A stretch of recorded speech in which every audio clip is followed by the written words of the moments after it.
Ang kalayaan daw po ay dapat pinapangalagaan, dapat pinoprotektahan. Dahil sabi po dyan, the devil is afraid when you are free.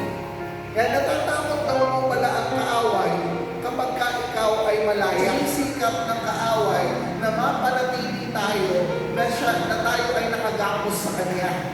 Nakatali tayo sa Kanya. At baka nga po, ito po yung mahirap, meron isang punto sa iyong buhay na nakalaya ka na. Kaso nga lang, nabalik ka na naman sa pagkakagapos. Pwede mo sa dati mong pinagkakapusan. Diba rin, nagbago ka na, hindi ka na nagbibisyo, pero may bago na naman na naitali sa iyo ang kaaway. Nagkapos ka na naman, nararanasan mo na naman yung sakit, nararanasan mo na naman yung lungkot, nararanasan mo na naman yung anxiety, yung pagkabalisa, kasi nakagamos ka na ulit at ninanakaw na ulit ng kaaway yung mga dapat mo nararanasan sa buhay.